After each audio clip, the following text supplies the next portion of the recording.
pero no descarta que sea alguna infección también viral o fúngica, aunque para estas dos se requieren algunos otros factores de riesgo, los cuales vamos a ver más adelante. Esta normalmente puede presentarse de manera grave, lo cual puede conllevar a su alianza o asociación con una neumonía asociada a la ventilación. Debido a eso se puede confundir cuál fue primera, si adquirida en la hospitalización o adquirida por parte de la ventilación mecánica. Ahora bien, la parte de la asociada a la ventilación mecánica, esta se desarrolla normalmente y por epidemiología se ve que está asociada a la unidad de cuidados intensivos y se presenta al menos 48 horas posteriores al inicio de la ventilación mecánica. Aquí son muy cuadradas las guías y las tres te mencionan que es es principalmente en la unidad de cuidados intensivos, debido a que en los países de primer mundo los pacientes intubados jamás están en un piso de en una ala hospitalaria, siempre están en terapia intensiva. Y también aquí también se puede ver una traqueobronquitis asociada o traqueobronquitis asociada a la ventilación y que se caracteriza por signos de infección respiratoria y nuevos infiltrados radiográficos. Esto nos puede conllevar a que se haga una diferenciación entre que sea una infección superior y una infección inferior. Normalmente la infección superior es la que Es que como no estamos haciendo presenta el ningún cambio, cambio entonces en hoy me toca infiltrados la a nivel subsecuencia. celular y también se llega a presentar 48 Espéreme. horas después del inicio de la infección, ¿vale? Hay una tercera vía o tercer tipo de neumonía que se presenta, que es la asociada a la atención sanitaria.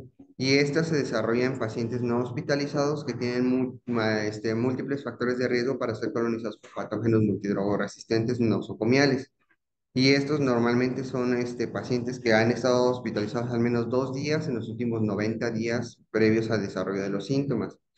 Y estos pacientes principalmente pueden estar presentes en residencias de algún tipo de hogar de ancianos, un centro de atención prolongada, cuando acuden a terapias a infusiones domiciliarias, cuando tienen algún proceso de diálisis crónica o cuando se hacen cuidados de heridas a nivel domiciliario y que tienen contacto con sujetos colonizados por patógenos MDR. Y aquí se sugiere que los datos, principalmente a nivel de Europa, los patógenos asociados a este tipo de neumonía son principalmente los mismos que la neumonía adquirida en la comunidad. Por lo tanto, no se mencionan más adelante en las guías, más que como que pues es algo que pueden encontrar en este tipo de pacientes o en este grupo de pacientes. Ahora, en cuanto a epidemiología, la neumonía asociada a los cuidados de la salud o a estancia hospitalaria es la segunda infección nosocomial más común y la principal causa de muerte por infecciones nosocomiales en pacientes críticos. Y su incidencia oscila entre 5 y más de 20 casos por cada 1000 hospitalizaciones, siendo la tasa más alta en pacientes inmunocomprometidos, quirúrgicos y ancianos.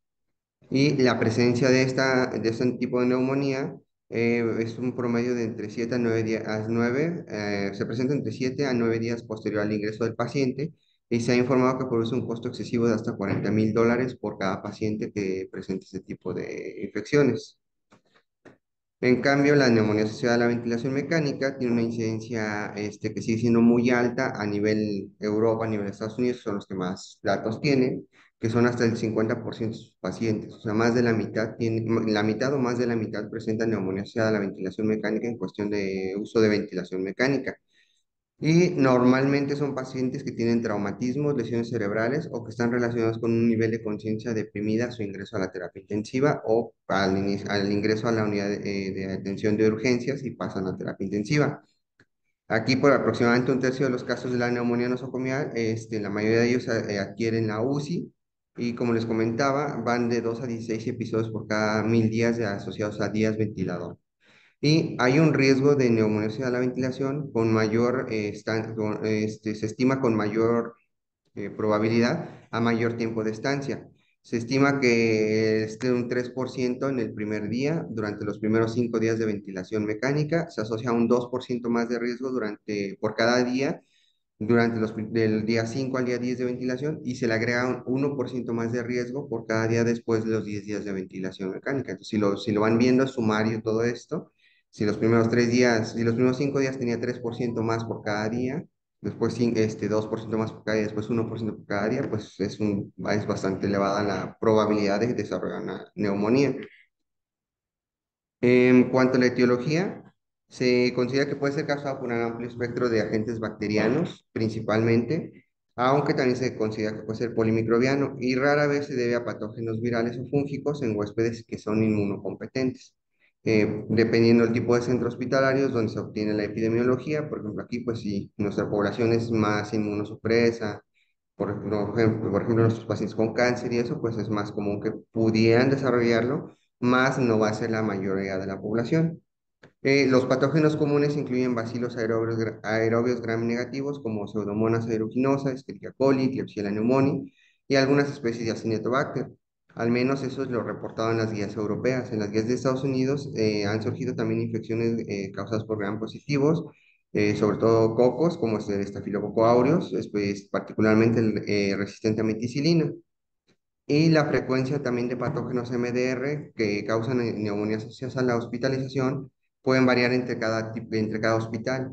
Y esto debido a la microbiota local que se tiene en el aislamiento de cada área hospitalaria y también en cada terapia intensiva no es la misma. Por ejemplo, no es la misma la microbiota en esta terapia intensiva de aquí, en la terapia intensiva del Hospital General o la terapia intensiva del Hospital del INCAN, por así decirlo. Entonces depende mucho también la microbiota de cada centro médico. Aquí en general, los pacientes no ventilados es similar a la de los ventilados, incluyen infecciones por patógenos MDR como Staphylococcus aureus, resistencia a la meticilina, pseudomonas, los acinetobacter y la Klebsiella. Y algunos bacilos gram negativos fueron más comunes en pacientes con la neumonía asociada a la ventilación. Ahí los más comunes que se encontraron fueron las Stenotrophomonas maltófilas, Pseudomonas aeruginosa y los acinetobacter.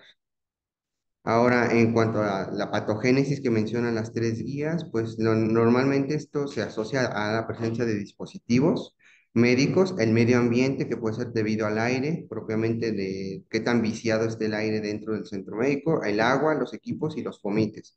El agua, pues depende de si tienen un equipo de purificación de filtración adecuada. Los equipos es qué tan factible o qué tan frecuente sería que se colonicen y hagan una contaminación.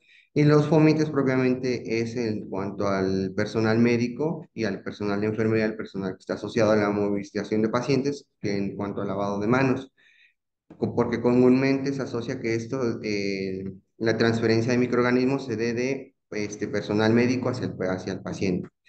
Y los factores que favorecen la colonización del huésped y el tratamiento dependen mucho de algunos efectos como las cirugías previas que hayan tenido los pacientes, las exposiciones y los usos de antibióticos previos, así como la exposición a dispositivos invasivos como pueden ser los catéteres venosos centrales, los tubos endotraqueales o el uso de algún tipo de sondas urinarias o algún otro tipo de dispositivo como pueden ser incluso los marcapasos transitorios o los permanentes.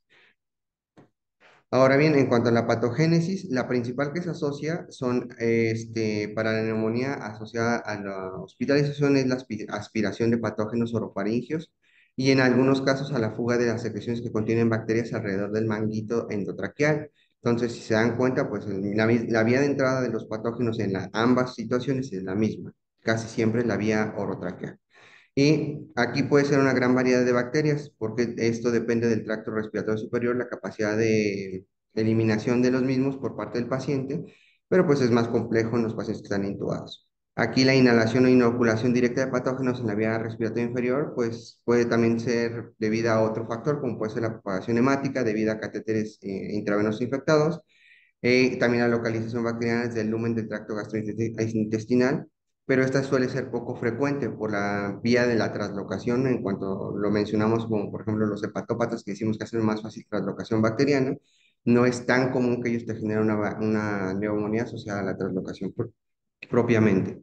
La siguiente sería el biofilm del tubo endotraqueal, que puede ser en embolizaciones posteriores a la vía respiratoria distal y pueden ser importantes para la neumonía asociada a la ventilación mecánica.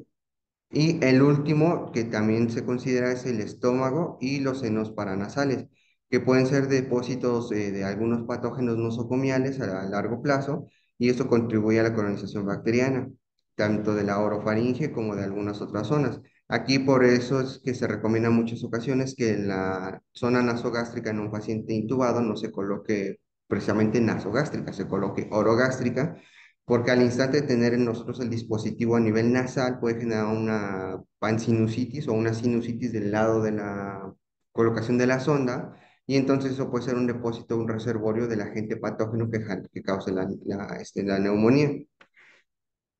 Ahora, hay factores de riesgo modificables que mencionan las tres guías, que puede ser una profilaxis general, los tipos de intubación y ventilación mecánica, las aspiraciones y la posición del cuerpo. También mencionan que la alimentación, incluso enteral, en los pacientes intubados, genera factores de riesgo que se pueden modificar fácilmente. Hay modulaciones de la colonización, como el uso de antisépticos orales y algunos antibióticos.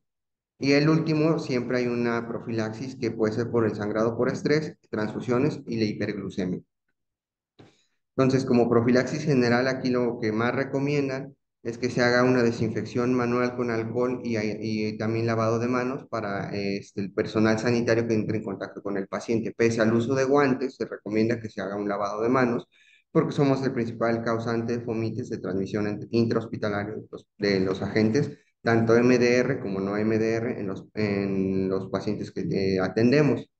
Y esto se ha visto más en las unidades de cuidados intensivos, en donde se han identificado patógenos endémicos y nuevos MDR que son transmitidos por parte de los cuidadores y de los personales de atención médica hacia los pacientes. La siguiente es la cuestión de la intubación y la ventilación. Evitar en lo posible la intubación y sobre todo las reintubaciones porque esto aumenta el riesgo de neumonía asociada a la ventilación.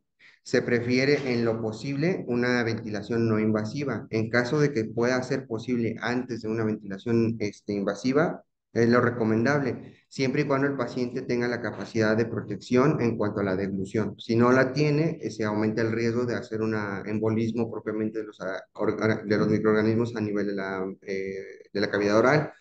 También se prefieren las intubaciones orotraqueales y las zonas orogástricas sobre los dispositivos nasales.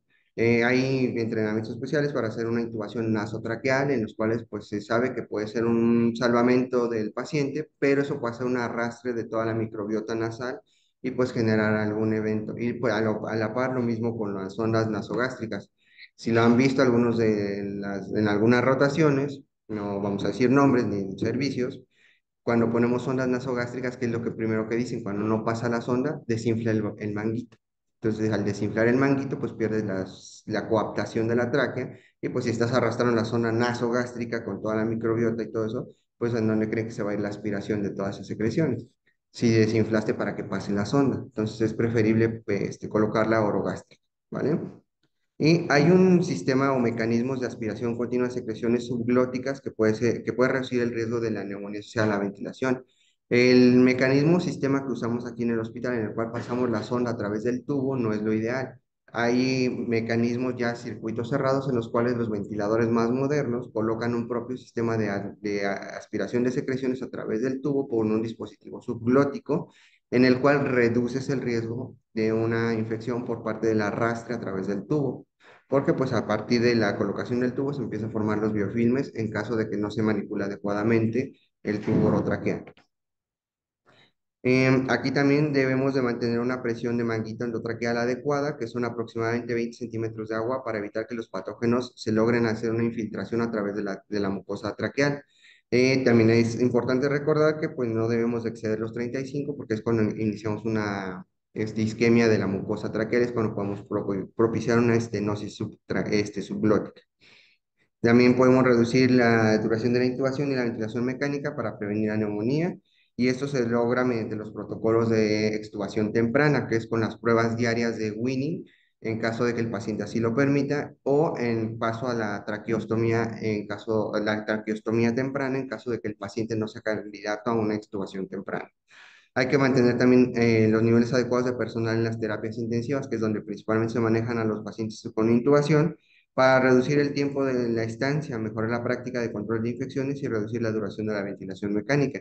Aquí es donde se recomienda que por cada paciente haya por lo menos un equipo de enfermería, una persona dedicada a un paciente, porque previenes el riesgo de contagio o de diseminación en caso de, como llega a pasar aquí, que a una enfermera le tocan 2 o 3 intubados y pues entre la manipulación y eso, pues la falta de higiene de manos, la falta de higiene en cuanto a ciertos procedimientos hace la colonización o la diseminación de los agentes infecciosos. La aspiración y posición del cuerpo y alimentación enteral. Normalmente para hacer tanto la aspiración y la posición adecuada o ideal y la alimentación debe ser con un paciente reclinado entre 30 y 45 grados en lugar de estar acostado. Y esto sobre todo para prevenir en caso de la aspiración, para que principalmente las secreciones vayan hacia la parte posterior y podamos hacer una aspiración adecuada. En la posición del cuerpo también nos permite así, cuanto a la alimentación, que no haya regurgitación y que no haya el riesgo de microaspiraciones a través del globo que esté mal coaptado. Y aquí también se recomienda revisar constantemente o a la par incluso diario la calidad del globo y la insuflación, que no supere tanto la presión y que se encuentre adecuadamente insuflado para que no haya un proceso de fuga. Esto también se recomienda hacer una revisión en cuanto a las curvas de la ventilación para ver que no haya procesos de fuga y auscultar el cuello para determinar también que no haya algún proceso de fuga. Aquí también lo que dicen es que la nutrición enteral se prefiere sobre la parenteral para reducir el riesgo de complicaciones relacionadas con los catéteres y también prevenir la atrofia de las vellosidades de la mucosa intestinal, lo cual puede aumentar el riesgo de translocación bacteriana que puede generar algún tipo de infección a nivel hematológico. ¿Cómo podemos modular la colonización con antisépticos orales y antibióticos? Este sería el punto número 4 de la relevancia de las tres guías, es la profilaxis de rutina con antibióticos para la neumonía asociada a la hospitalización. Tal cual, no existe dar un antibiótico para que lo prevenga, pero lo que puedes hacer es una descontaminación selectiva del tracto digestivo que se puede realizar pues simplemente con la higiene oral de los pacientes. Aquí se dan cuenta cuántos pacientes en realidad sí se lavan los dientes cuando están hospitalizados. Son raros y de ahí es uno de los principales efectos en los que va después hacer una embolización séptica para el inicio de una neumonía asociada a la hospitalización o incluso a los pacientes hospitalizados intubados, cuántos de ellos en realidad sí se les hace un aseo adecuado a nivel oral con algún tipo de desinfectante. Si bien no hay una recomendación en cuanto a la desinfección con algún tipo de antiséptico, se ha visto que se reducen hasta en un 15% las neumonías asociadas a la ventilación mecánica cuando haces un aseo adecuado con clorexidina, nada más de la secreción, y haces una aspiración de las secreciones orales. También se ha visto que debemos de tener un historial de los antibióticos sistémicos previamente administrados al paciente para reducir el riesgo de resistencias y el riesgo de alguna colonización por algún agente en el cual estemos aparentemente tratando y no esté correctamente dirigido el antibiótico. Y sobre todo hay estudios que hicieron en el nivel de las unidades de cuidados intensivos en Europa, donde dice que la profilaxis de antibióticos sistémicos durante 24 horas al momento de la intubación, que se realizó de manera emergente, previene la neumonía asociada a la hospitalización, que también se pudo ver, y también la que se puede adquirir en la unidad de terapia intensiva. Pues esto con algunos pacientes específicamente que tuvieron alguna lesión cerrada a nivel cefálico, pero no se ha recomendado tal cual su uso rutinario, ya de esto debido a que no se disponen de los datos suficientes. En el estudio fueron muy pocos pacientes, aproximadamente fueron 55 pacientes a los cuales tuvieron un trauma cerrado de cabeza, se les dio una profilaxis antibiótica, funcionó aparentemente para que no desarrollaran la neumonía asociada a la ventilación ni la neumonía asociada a la hospitalización, pero no es algo factible que se pueda aplicar a todos los pacientes cuando se les va a hacer una intubación de emergencia. También lo que podemos hacer es la modulación de la colonización orofaringea mediante el uso de la clorexidina. Salud. Y esto sobre todo en los pacientes que se encuentran en las unidades de cuidados intensivos, así también como los que se someten a tipos de cirugías cardiovasculares, como pueden ser las derivaciones coronarias, pero igualmente no es un uso rutinario tan recomendado porque no se ha visto que haya un cambio tanto en la modificación del desenlace de la infección. En algunos casos dicen que puede ser hasta un 15% menos de riesgo, pero son estudios aislados en algunos hospitales en los cuales su población es muy pequeña como para determinar que pueda funcionar para centros médicos grandes o para toda la población hospitalizada. Y también se puede disminuir con la interrupción diaria de la disminución de la sedación o intentar evitar agentes paralizantes. Esto para prevenir la pérdida del reflejo tusígeno y eso también disminuye el riesgo de la neumonicidad de la hospitalización y sobre todo de la ventilación mecánica. Se dan cuenta, son raros los pacientes que utilizamos algún bloqueante neuromuscular en el cual lo tenemos perpetuamente, a no ser que tengan indicaciones precisas para usarlo.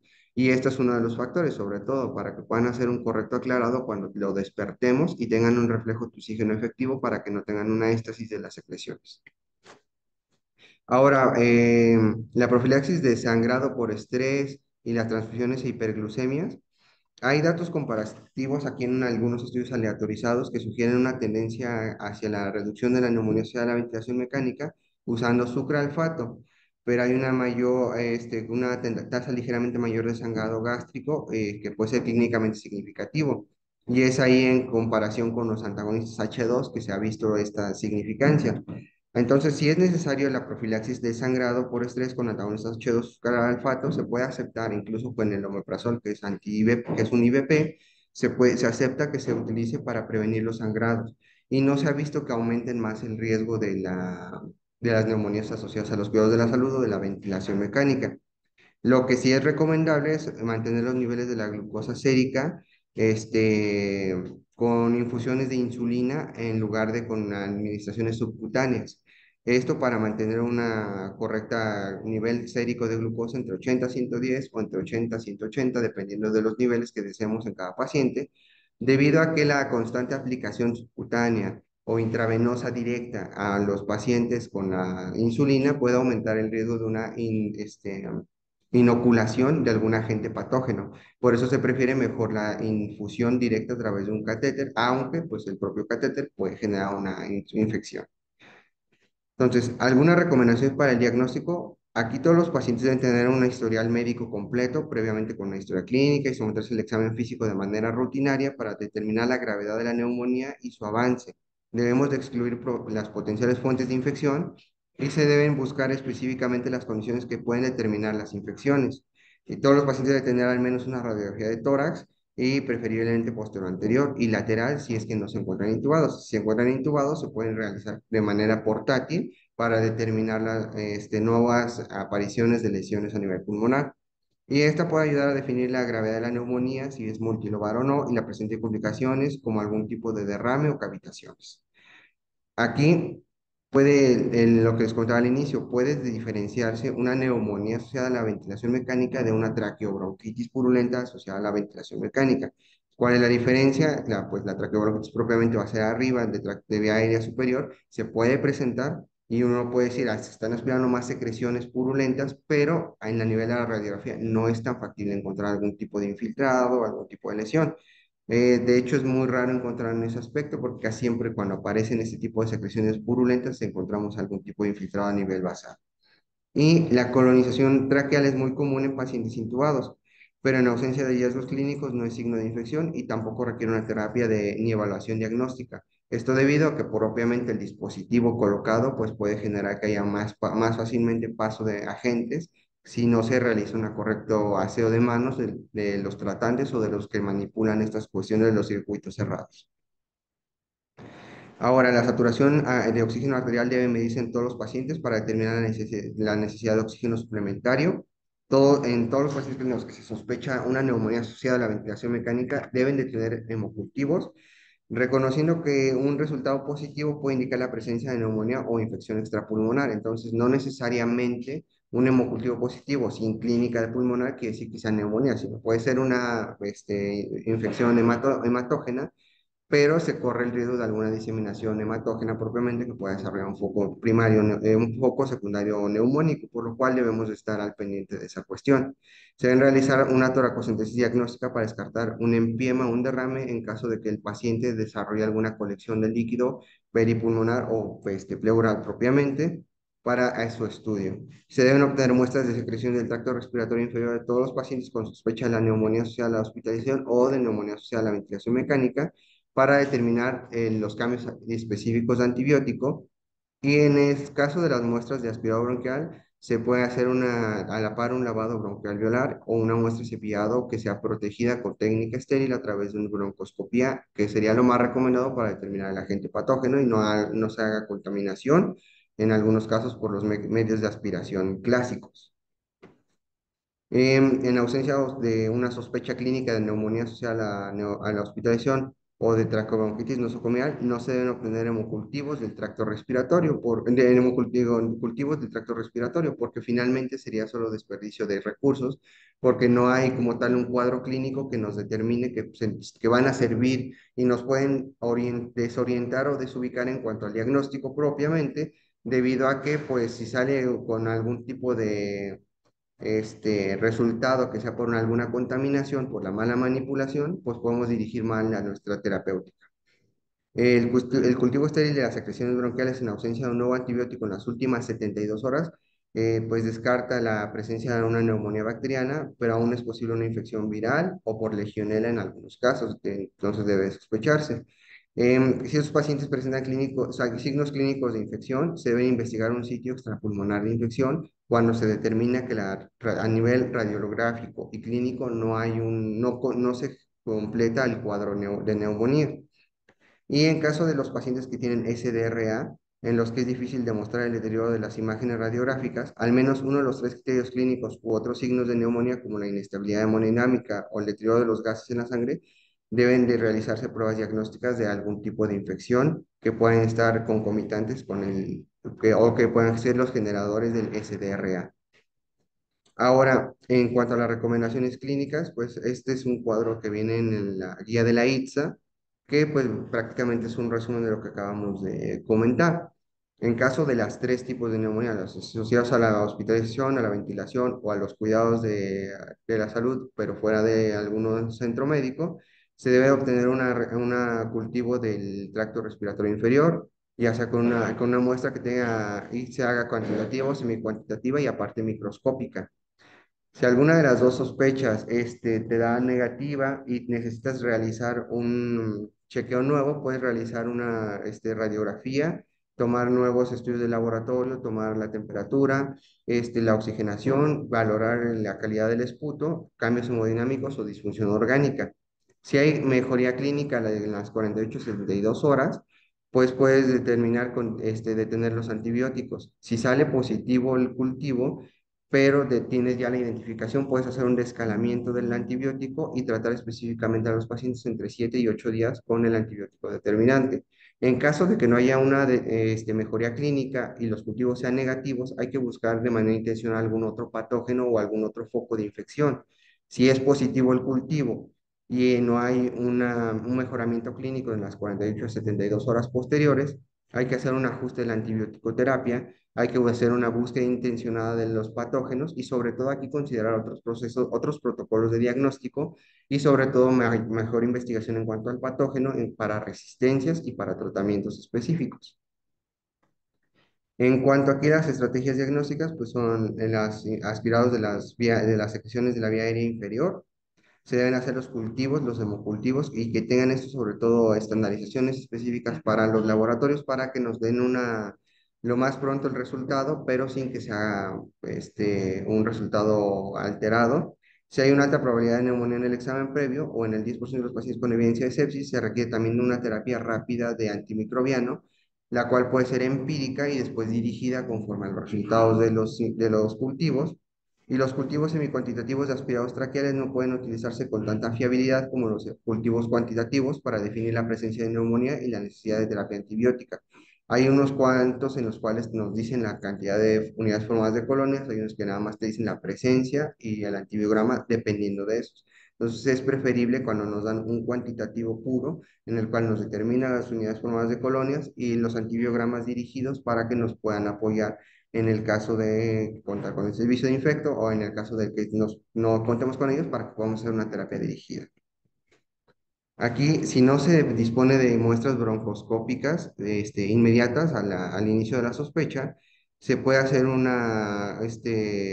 cultivo que tiene una fiabilidad un poco dudosa de la secreción del tracto respiratorio por parte de medio de aspiraciones, como pueden ser por las trampas al vacío, que normalmente somos las que usamos cuando no contamos con un servicio de broncoscopía para hacer una aspiración directa de secreciones. Y aquí pueden ser de utilidad, pero normalmente se pueden llegar a hacer contaminaciones si no se hace una correcta manipulación del dispositivo y se puede hacer una contaminación por parte de, ya sea tocar algo fuera del tubo o pues movilizar inadecuadamente el sistema de circuito cerrado y contaminarlo nosotros con alguna otra cuestión. Aquí, en un estudio sobre la sospecha de la neumonía asociada a la ventilación, se ha demostrado que el uso de una estrategia bacteriológica broncoscópica reduce la mortalidad a 14 días en comparación con una estrategia clínica. Entonces, es preferible hacer una obtención, ya sea de la secreción por medio de broncoscopia o por medio de una trampa de manera adecuada para dirigir la terapia antibiótica y reduce la mortalidad a 2 semanas. Los retrasos en el inicio de la terapia antibiótica adecuada pueden aumentar la mortalidad y por tanto la terapia no debe posponerse con el fin de realizar estudios diagnósticos en pacientes que son clínicamente inestables. O sea, si el paciente es inestable debe iniciar el tratamiento antibiótico dirigido. Muchas veces queremos el cultivo antes y pues eso es lo que retrasa. Entonces aquí es donde tenemos sobre todo las características de las guías, donde te dice, si tienes la capacidad de tomar el cultivo antes del inicio del antibiótico, hazlo. Si no, te saltas y cuando tengas la posibilidad, a pesar de ya haber iniciado el cultivo, tomas el cultivo. No retrases porque eso puede, pues, puede determinar la mayor mortalidad en tu paciente.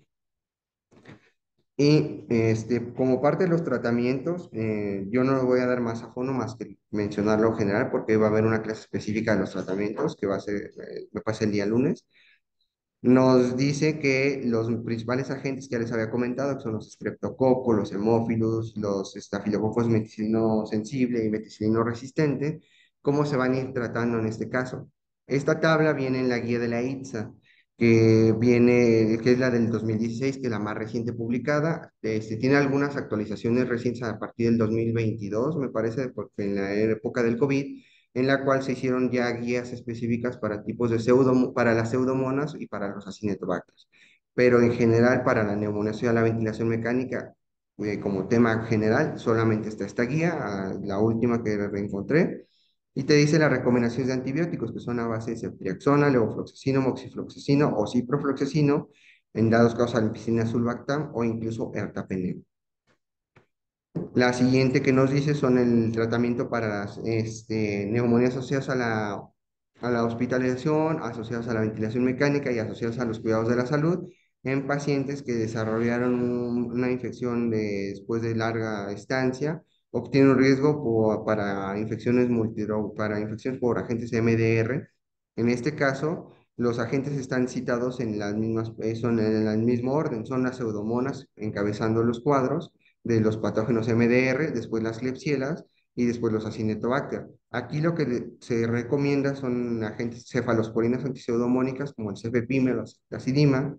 También se recomienda la combinación de antipseudomónicas, carbapenémicos antipseudomónicos como el imipenem o el meropenem, el uso de beta-lactámicos como inhibidores de la beta-lactamasa, como puede ser piperacilina tazobactam, cualquiera de esos tres, más alguna fluoroquinolona antipseudomónica como el ciprofloxacino o levofloxacino, o algún aminoglucósido como puede ser la amicacina, gentamicina o trobamicina.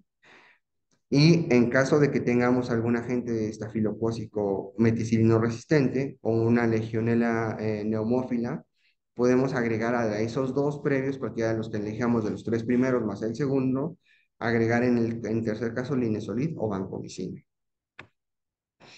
Y esta es una tabla general de las posologías que podemos utilizar. Recuerden que, pues, acorde al contexto clínico del paciente, debemos de hacer los ajustes a partir de ciertas horas, dependiendo si tiene lesión renal. En caso de que no, podemos continuar con la posología completa para determinar el tratamiento efectivo y adecuado de los pacientes. Sobre todo recordar los tiempos de administración, cada 8 horas, cada 6 horas o cada 12 dependiendo precisamente del agente antimicrobiano que se vaya a utilizar. Y la ITSA tiene este cuadro que es este cuadro, perdón, es de la American Thoracic Society y este es de la ITSA. Entonces, esta de la ITSA, si lo ven, lo divide por agentes gram positivos, antibióticos contra agentes gram positivos que tienen actividad como estafilococos meticinos resistentes, gram negativos con actividad antiseudomónica, sobre todo agentes basados en beta-lactámicos, y agentes gram negativos con actividad antiseudomónica con agentes basados en no beta-lactámicos. Si lo ven, pues prácticamente son los mismos agentes, lo que no varían los tiempos de administración y las dosis son exactamente las mismas, solamente debemos conocer el contexto clínico de nuestro paciente. Y pues los principales puntos y recomendaciones para una terapia antibiótica óptima. La terapia inicial debe administrarse a todos los pacientes por vía intravenosa, sí o sí, con un cambio a la terapia oral enteral en caso de que se pueda realizar esta. Es difícil en nuestro país por la accesibilidad de este tipo de tratamientos, pero sobre todo debemos tener una buena respuesta clínica y un tracto intestinal funcional para que se puedan hacer estos switcheos para que no haya ninguna complicación. Los agentes altamente biodisponibles como las quinolonas y el linezolid pueden cambiarse fácilmente a la terapia oral en algunos en estos pacientes. No se ha demostrado que los antibióticos en aerosoles tengan un valor para la terapia de la neumonía asociada a la ventilación. Sin embargo, se pueden considerar como terapia complementaria en pacientes con gram negativos MDR que no responden a la terapia sistémica. Y la terapia de combinación debe utilizarse si es probable que los pacientes estén infectados con patógenos MDR. Tampoco se ha documentado la superioridad de este enfoque en comparación con la monoterapia, excepto para aumentar la probabilidad de una terapia empírica inicialmente adecuada, ¿vale? Y pues las recomendaciones para, para propiamente las terapias, si los pacientes reciben terapia con combinación con un régimen que contiene aminoglucósidos, el aminoglucósido se puede detener entre los 5 y los 7 días para ver en pacientes que responden. La monoterapia con agentes seleccionados pueden utilizarse en ambos tipos de neumonías en pacientes graves en ausencia de patógenos resistentes, y los pacientes de este grupo de riesgo deben recibir inicialmente una terapia combinada hasta que se conozcan los resultados de cultivos para determinar las sensibilidades y determinar la dirección del tratamiento. Si los pacientes reciben un tratamiento antibiótico adecuado inicial, se deben intentar reducir la duración de los tratamientos de los tradicionales 14 o 21 días a esquemas cortos como pueden ser de 7 días, siempre que el patógeno etiológico no sea pseudomonas aeruginosas y que el paciente tiene una buena respuesta clínica con resolución de las características clínicas de la infección.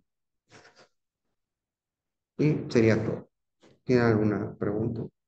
¿Algún otro? Sí, sí, no, entonces nada más era como general de las guías.